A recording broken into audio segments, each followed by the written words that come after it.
इस video को लाइक करें, हमारे चैनल को सब्सक्राइब कर बेल आइकन जरूर प्रेस करें हमारी न्यू वीडियो सबसे पहले देखने के लिए। बोला बोला लक्ष्मी मैया की जय।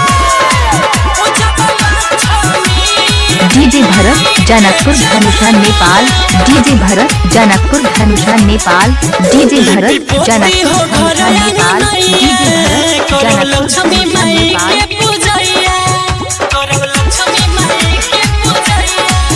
लिपि पोती हो घर नैया करब लक्ष्मी माई के पूजैया।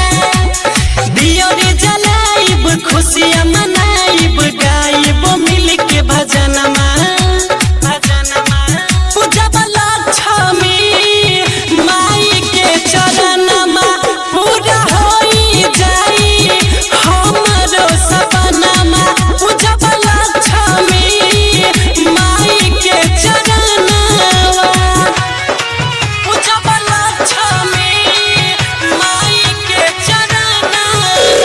डीजे भरत जनकपुर धनुषा नेपाल। डीजे भरत जनकपुर धनुषा नेपाल। डीजे भरत जनकपुर धनुषा नेपाल। डीजे भरत जनकपुर धनुषा नेपाल। मिली सुखी संपत्ति और धन कबहू न संकट आई हो। जिंदगी में खुशियाँ आई हो। मिसरी मखाना में चढ़ाई फूल पनमा करब माई के दर्शनमा। पूजब लक्ष्मी माई के चरणवा पूरा होई जाई हमरो सपनावा। पूजब लक्ष्मी माई के चरणवा।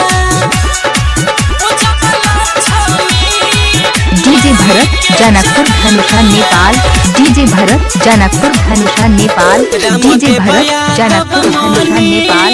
डीजे भरत जनकपुर धनुषा नेपाल।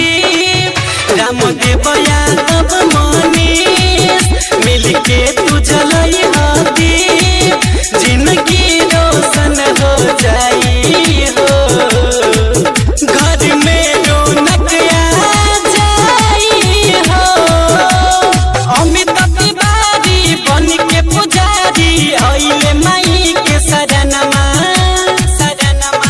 पूजब लक्ष्मी माई के चरणवा पूरा होई जाई हमरो सपनावा।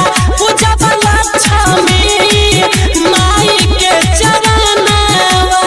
लिपि पोती हो घर नैया करब लक्ष्मी माई के पूजैया।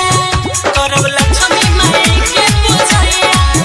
लिपि पोती हो घर नैया करब लक्ष्मी माई के पूजैया। दियो रे जलाइब खुशियाँ मनाइब गाइब मिल के भजनमा।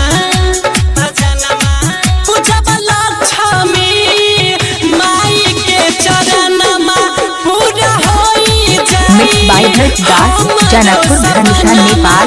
Mix by Bharat Das Janakpur Dhanusha Nepal. Mix by Bharat Das Janakpur Dhanusha Nepal. अच्छा सुनो, सब्सक्राइब करते वक्त ना घंटी बजा देना ताकि जब मैं ऑनलाइन आऊँ तो तुम्हारे फोन की भी घंटी बजे।